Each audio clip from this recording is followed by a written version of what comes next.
Hello, here I am today with April T. Giauque, author of Pinpoints of Light, Escaping the Abyss of Abuse. April, welcome. Welcome. And tell us real quick, your decor is a little different. It's pretty cool. It's called closet. So I work at a deaf school, and during prep time, this is a quiet room. And it's got everything that we need in here. So, it's the best place to be if we have a lockdown. We run to the curriculum closet because it's got it all. But that's kind of why I'm here, and I don't have a nice thing behind me, but we're just having a conversation, so it's all good. Right. Okay. First of all, let's talk about your life as a writer.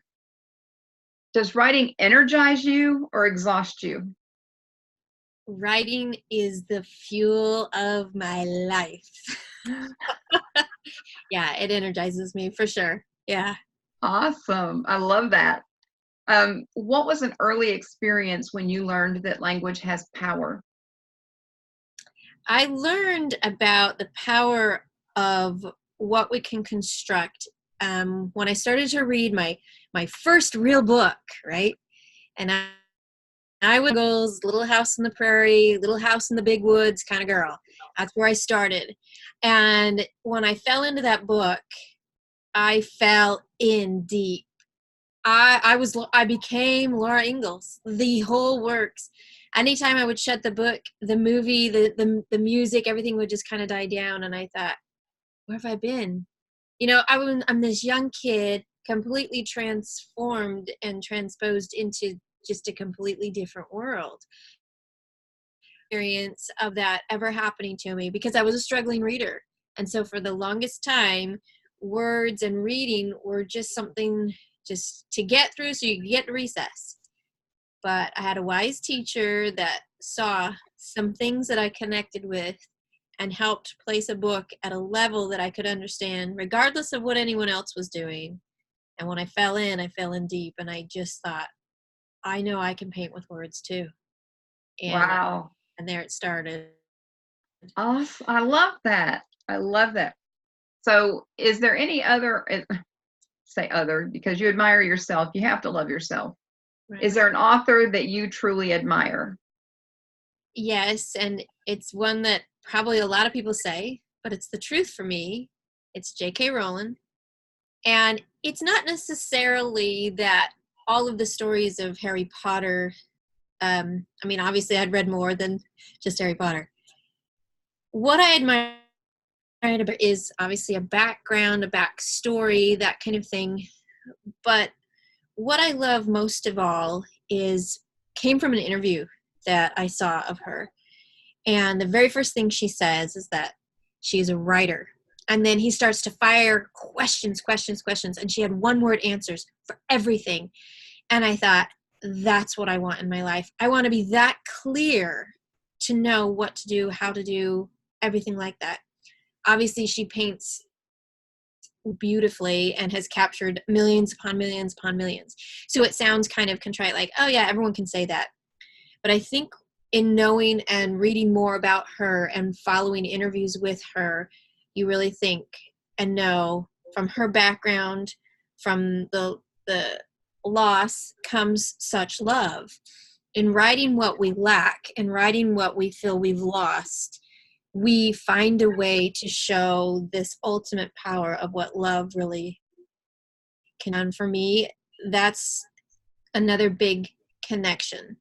And of course, I could name off a lot of others where in genres, I'm like, oh, that's my favorite author. That's my favorite author. But for the most part, because she's so clear, and the struggle that she went through allowed the practice to the perfection for her clarity. And for me, that is what is so encouraging and motivating for me. So that's who it is. Wow. All right. When you're writing a book, do you do research? And if so, and then if you do, then how much time do you spend on that? That's a great question. I think it depends ultimately on who I'm supporting and what I'm doing within the work. So, I mean, when we're doing ghostwriting, and obviously we're going to be doing a lot of research and gathering from lots of different interviews, from different things that they've written before or blogs or what have you. So there's a lot of intensity there. Things on my own life, then I'm hitting my journals again, right? I'm going back to listening to them crack open and brush the dust off and read through, laugh my head off sometimes, right? Like, oh, it's a good thing we're beyond that. Okay, we can do this. And then there's other pieces where I'll do a little bit of what I call like a framework or a sketch work, just to put some bookends on it. But then it allows me to in between, and that's really fun and really freeing writing as well. So Cool. Okay. All right. So now your book is called Pinpoints of Light: Escaping the Abyss of Abuse. What did you edit out before you published? Like I told you a few minutes ago, we'll be here for days. But because why I say that, I think it's something from their memoir, something that is filled with trauma, abuse, or pain. When we tap into that, which is what I call my writing group, is when we tap in with the trauma, abuse, and pain, it's going to take us into places where we really have to express it all. So my very first go through with this book, it was over 123,000 words. Wow. I had to get it all. I mean, I was, and then I had to put it all there. Now, Right. it wasn't necessarily chronological, but I had to get it all there. I had to just vomit up the story. And once it was all there, I suddenly looked at everything, and from the mess that was on the floor, so to speak, just like if you go into your teenager's room, they have no idea what a closet is. Like, oh, that's not what that thing is. Just everything's dumped on the floor. And that's what I had done. I had just done a brain dump, emotion, everything. I mean, it was raw material. Slowly, though, I started to put everything on a hanger, so to speak, symbolically. Put it all on a hanger. And then I hung it up on racks. And then I started to color coordinate, right? Started to maybe put some season into all of these clothes, and the winter and the spring and all these seasonal, how you organize a closet. And then, like we know from that wonderful book, what doesn't bring you joy? Throw it out, right? And then I started to look through that closet I had created, and I decided I was going to go shopping. So I went shopping for the stories that I had already written out there that I felt would not kill my reader. I remember one person, one time, a good friend, who started to read through my 160,000 crazy word document, and she really plowed on for a long, long time. She was probably at 90,000 words. Came back to me and she said, "Kay, there's one word I want to tell you." And I'm like, ready for this positive amount of whatever. And she's like, "Death." And I'm like, no one died. I'm like, you misread. Keep reading. She's like, no, I'm dead. I can't read anymore. You've killed me. I'm the reader and I'm dead. I can't do it. And she says, I don't think that's what you wanted to express to your people. And again, that's why we went back to the closet and we went shopping for the right outfit. Mm-hmm. So, and once we put that right outfit in, believe me, it had a lot of accessories. I mean, we were down to the boot, to the coat, to the cardigan, to the shirt, to the blouse. I mean, we had some layers, but it was a complete outfit, and it wasn't just this closet full of stories. And it took time to go shopping. And if anyone likes to go shopping out there, we really have to try things on, see how it fits, look at what is going to be expected. Does that express what I'm really trying to say, or is it covering else? Is there a better way to share that story? And so that's what I did, and it really helped when I was deleting off or taking off all of those crazy layers and really thinking about what's the final product of it. That really started to clarify, and that's one of the things that we use when we help other writers. So yeah. I can, I love the way you describe that because I can see the way you were doing that. Okay. So April, Yes. what does literary success look like for you?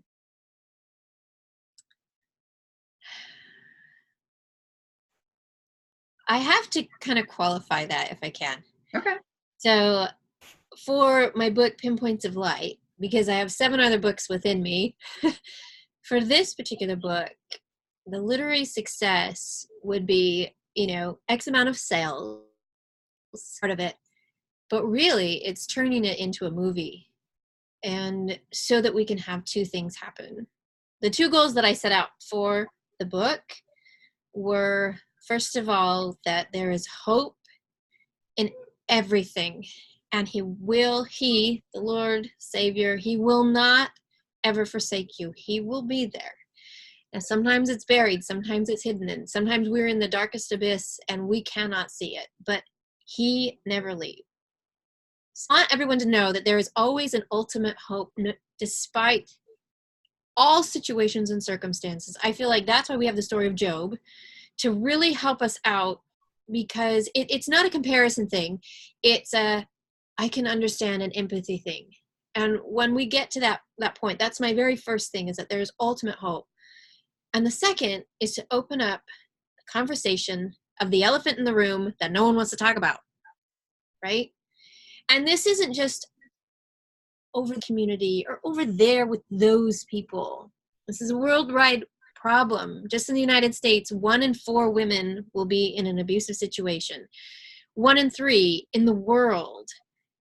The most preventable death in the world is domestic violence. And unfortunately, 87,000 women are killed every year in the most preventable death possible. It's a conversation that, and I use this phrase, bleeds society. If you think that I'm joking about that, the mass shootings that we've had in the United States of America, there's one common denominator amongst everything, and it is domestic violence. Whether they grew up in it or they were perpetrators of it or have a traumatic experience from it, that is the underlying thing.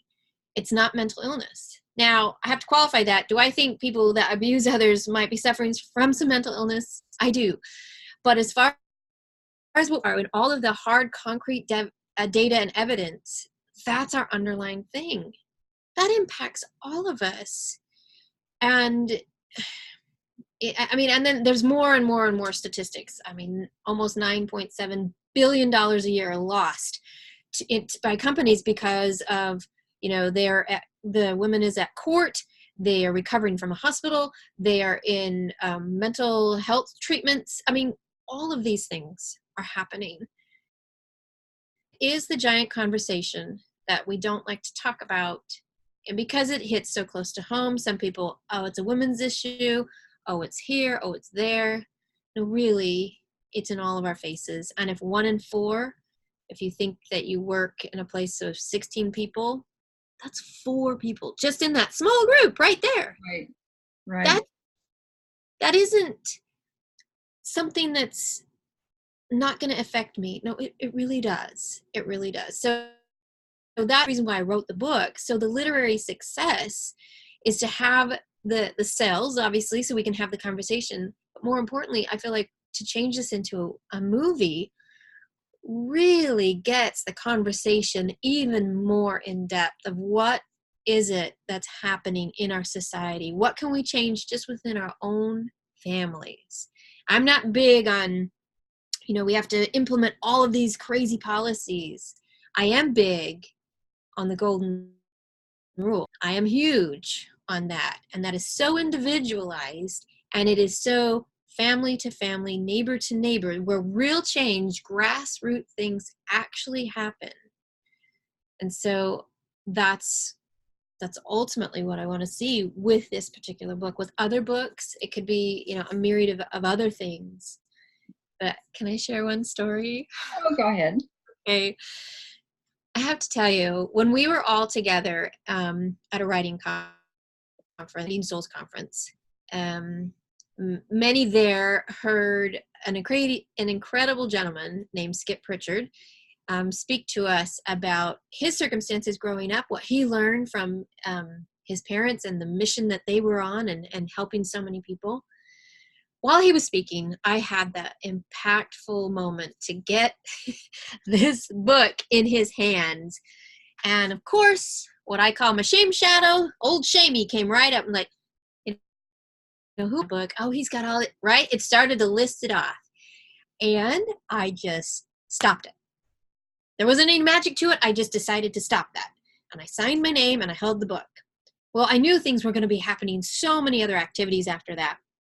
But the chance meeting occurred, and I was able to get him the book in his hand. And off he ran to go do his own book signing. I mean, he's busy, incredibly gracious, but, you know, he's got a schedule too. And I thought, there, I did it, followed the prompting. Good. I had no idea what would happen 2 days later on a Sunday. And when he came back to the conference, sought me out, and shared with me that he had finished reading the book. Wow. And he said, I finished it this morning. I couldn't put it down. It reads cinematically. I would say the 30 plus years of wanting to write a book, all validation, all negativity was happening that had held me back before, just melted away. And it wasn't like I thought I was seeking for an approval or once I get this endorsement, I know I'll have made it, because I had no idea that that was going to happen. But I will say my heart just was so lit up by that. And it was validating. And the confidence that it gave me changed everything. After, I mean, this conversation is happening and people at the table are like, get a video, he's reviewing your book, get a video.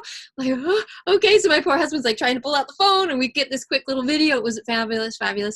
And then it was kind of a break time. So people were off talking, and he stayed and he continued to talk, and he expressed something that was so incredibly dear. And it was a little strange at the same time. He said, I've met your ex-husband. Now I'm like, for real? Believe that. My ex-husband, like, that really could have happened.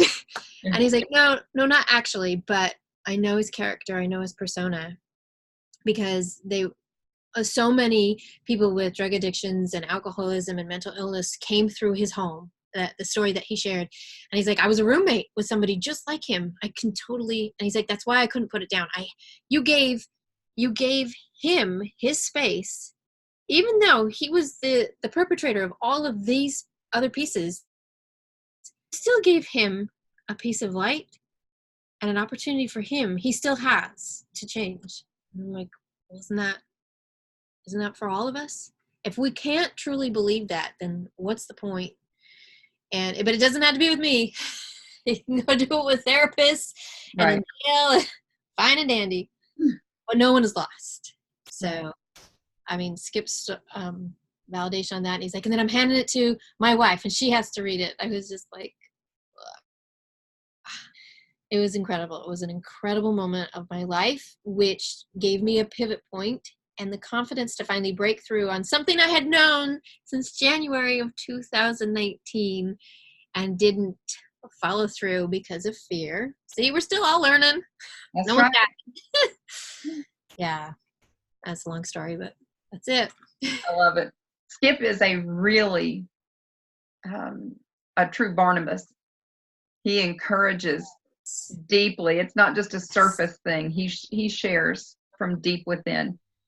And we'll talk later. I have a story too. Oh, I love stories. Great. Okay, so now let's switch up just a little bit and talk about your book, The Pinpoints of Light. Tell me the story that became this book.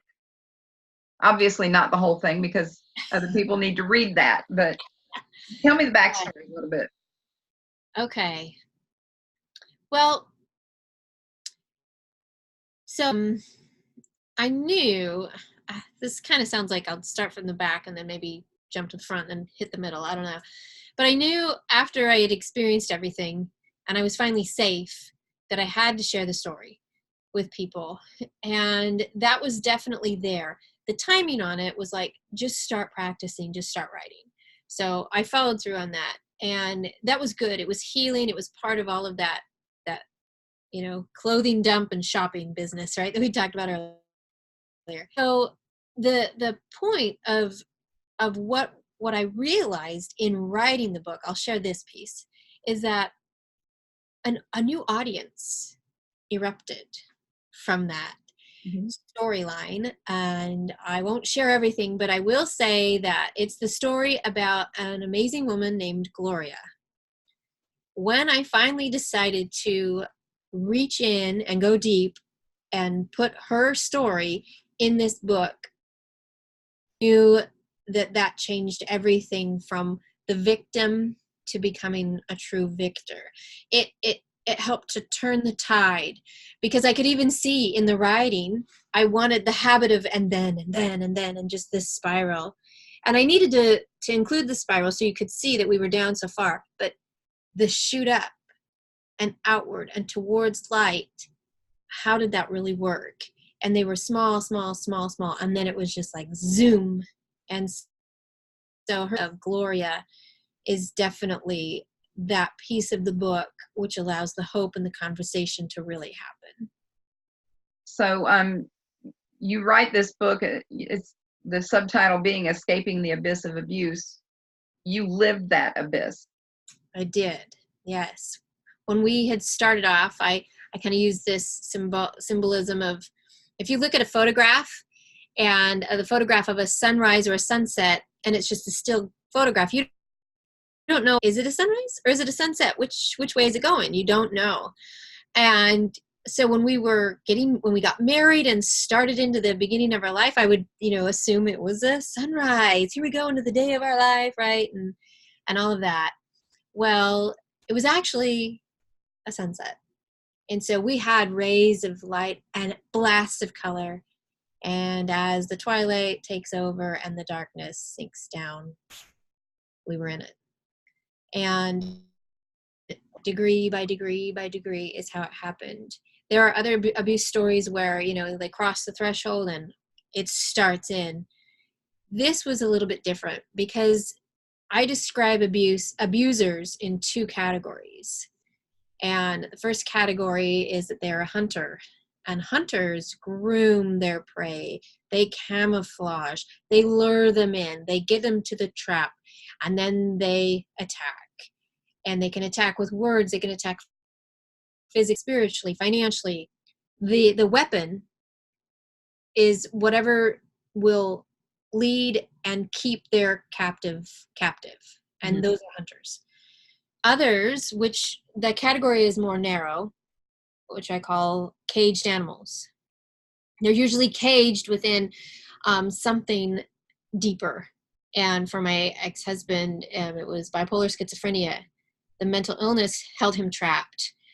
And results of abuse were the same. He would strike out. He didn't know if I'm there to help him or to hurt him. And it took me a long time to even realize he was a caged, scared animal, in a situation like that. And so anytime, I would just think it was a common conversation or something. It could be a trigger. It could lead off. There's been some criticism of that people will say, oh, you're just excusing him like normal.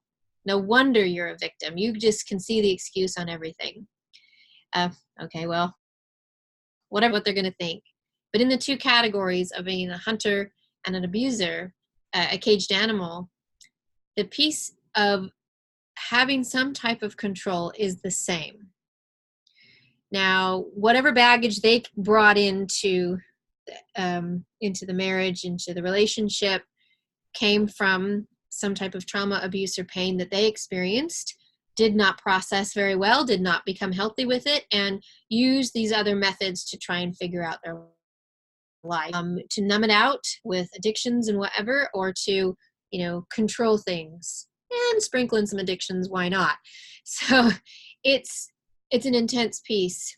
My bigger question, though, when it comes to the hunter, the caged animal, is this concept of why. When we look backwards and we see what the traumatic events were, what happened in their background. Why weren't they? And something I'm asking to almost all men. The majority of the abusers are men. So I'm just going to go with that piece for right now. In our societies around the world, are men allowed to grieve and to heal and to process from their pain? If we don't give that space in order for that to happen, they are down to limited to two choices: to either swallow it and let it eat them alive, or to strike out in some way. Whoa, that's pretty black and white. When they swallow it, it usually turns into that self-injurious behaviors, addictions, all those kinds of things that happen. Mm-hmm. And it's not on a category of pain, what I call pain shaming. Oh yeah, mine's worse than yours. Oh yeah, this was what happened to me. Oh my gosh, you got to hear what happened to me, girl, right? Like, stop the pain shaming and comparison. Right. Whatever happened that caused you that withdraw, that fear, that intensity, to allow the destroyer to start peppering in on it, is what it is. So wherever our boys, and I'm a mother of 5 boys, that piece is so critical to me, because I want them to understand that when they have those hurts and those kinds of things, yeah, they have to stand up and shake it off. There are those times. But after we've gone through the stand it up, shake it off point, we still need to go back and sit down and go, that was the worst thing ever, or how do I get through this, or I need some help. If we don't allow that space to do that, why is 1 in 4 being abused? Like, can we answer the bigger question here? Do you see where I'm going? Yes. We really have to start some type of addressing, because the war on men is, and I really narrow it into the war on children, right? Because almost all of these events happen in those growing up time frame. There are a few outliers, but for the bulk, that's what's happening. And so we, as adults, our charge and care are for these little ones. And how are we doing that? So, I mean, it's deep. So I'll stop there. Okay, so let me ask you. Let me tell you a question. Okay.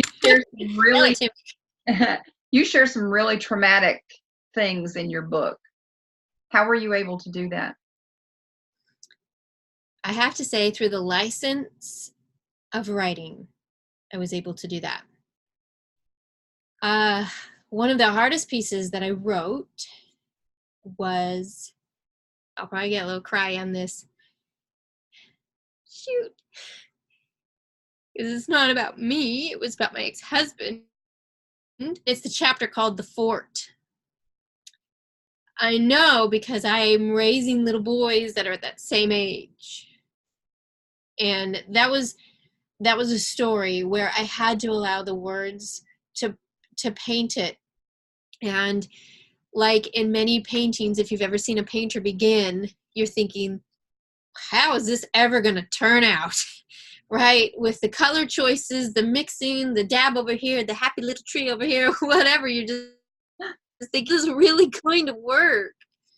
And I had to take those words and I had to show where the pain was without the telling. I had to be the one that showed. I had to think of it as painting the picture, as doing the movie, so to speak, and still keep the movie rated PG, if that helps. And that did. There's enough nuances and enough, okay, I know what happened there, without all the graphic, bleh. Because we understand the graphic things of that. What we're trying to really look at are the subtleties of how we're lured into it. And that's what I did with the words. And it was absolutely freeing. And that poured out pretty quickly. It didn't take too long on that one. There were other chapters that took a lot longer, but that one, I think the stage I was at and the children who I'm raising right now, it was so active and so live. And it also gave me a sense of deep empathy and an understanding that he is still a child of God and that God's got him and it's okay. That was a big piece of healing in writing that particular chapter. So thank you for asking that question. That's a big one. So when you were writing Pinpoints of Light, who did you have in your mind that you were writing this to? Well, it changed. I thought it went to 3 groups. The first one was definitely selfishly me. I'm like, I'm writing this for me. I need to. Anyway, that was a fun process to kind of go through to realize, oh wait, I'm not writing it for me, because other people will read it. Okay, I guess I'm writing it for you. I'm writing it for the victim, for the victim. And then when I hit the chapter of Gloria, I suddenly realized that these had pieces of it, but who my true audience was actually the supporter, the person that watches. Okay, I take a breath. Thinking about my family who watched for 9 years, not watched from afar like, I wonder if she's going to get it together. Not like that. Reach out, they were there, they supported. When I turned and went back, they didn't backlash, they didn't backtalk, they didn't spread rumors, they didn't tell me how stupid I was. They continued to love. That is an ultimate supporter. When I got to the piece about Gloria, who was an absolute stranger, who took something upon herself that could have put her life in jeopardy, why would anyone do that? Why would you do that? Because ultimately, we feel we all have the light of Christ within us. And through that light, we really try to practice the golden rule. Just, I want to say the word naturally. There's something that drives us to do some good somewhere. And in writing that and finding, oh my goodness, this is my audience. It's actually the people who watch the victim go through what they go through, offer the help as they can, and their hands are so tied, right? And their love will continue to reach out for them, but the victim has to be ready to make the choice. Right. Like any alcoholism, any drug addiction, anything, it's the same thing until we've hit the place, the bottom, the whatever, and we go, enough. And until we hit that, we won't escape it. And it's really challenging because Satan is so good at what he does. He guilts us in, he puts the more like, oh, well, I know, I've seen the depth of his pain. I should probably still try and help him. All of the help and things of what that person needs is absolutely true, but you cannot deliver it. Someone else has to. You have to leave. A professional needs to take over that. And we as women, as nurturers and as loves and all of these pieces, it's not the fixing. I want to make that very clear. It's not we get married and, oh, I can just fix him up, like put on a new outfit on him. It's not that. We really had hopes, aspirations. Their actions even showed us things that really we were going in this direction. And when the split starts to happen, of course, for good, for ill, for health, for sickness, for better, for poor, isn't that part of the marriage? Those are the covenants that we make. Those are the promises we keep. And so it goes into that realm. And yet there is a sobering time when suddenly you have to go, I'm out. I suddenly realize I'm out. I'm out. And their help and their thing is beyond me. But I really want to make that clear. It wasn't, I got married to fix. I got married to, hey, I bet I could change him into this. For me, I knew our goals were the same. We had the same religion, same goals. We practiced what we preached. We were going, we were attending, we were doing. But he had unresolved pain that he hadn't or bravery or the command to be able to go and get the help. And so for all those years, it just sat there and fed that mental illness beast until when the beast erupted, it was beyond what anyone could really do. Right. Let me tell you this, regardless of what other people have said, these tears that I see you shed for him tell me of your healing. Oh, yeah. Because you would not be able to care for him, his soul, and the rest of his life journey the way you do if you were still all bottled up and tied up as a victim. Yeah, very, very, very true. Yeah, we're still fighting this piece today. He had a hearing yesterday. It got canceled, so it's been postponed again and again and again. But really, that's the ultimate grace. Actually, stay within the system for a minute. More people are safe. He sobers, and then possibly can receive professional help. Right. So, I feel like it's an ultimate grace. Thank you, though, for sharing that. Okay, so you're sharing that that part of your audience is those who aren't even necessarily the supporters, you call them. Yeah. So people who aren't even in an abusive relationship, may not even have anybody close to them that's in an abusive relationship, can learn and become a supporter through reading your book. Yes, they will definitely learn. They will learn how really to love and to understand what it means to empathize with people. And it's risk taking, because anytime you share your heart with somebody, there's a risk there. So there isn't anything, because I don't know one human who's neat and tidy. We're all messy. We're all sticky. Come into this world naked and sticky. What else can we do, right? It's the truth.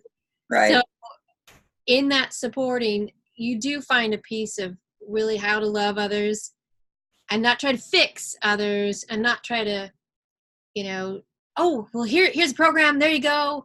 Check off the list. I did it. It's an investment. And really, when you have the skill set, learn pieces of throughout the book, just through the story, you suddenly have your eyes opened a lot more. I would say there's a lot more coworkers who have asked a lot more questions since reading the book, because like one shared, I didn't even realize that so-and-so, I now know how to build trust, how to be that friend, and just how to be. And I thought, you got it. You got it. It's exactly it. Right. In order for any victim to leave, we have to have a network of people. We have to have something that goes beyond the court system, beyond a professional advocate. There is so much more life to after that has been established and moved on. I could not have made it beyond if I didn't have those supporters who I had, my coworkers, my friends, my family, and they stuck it out and stuck with me, because there were many times where I was like, then and then and then and then, and then at the very end, before they even jumped in, they listen.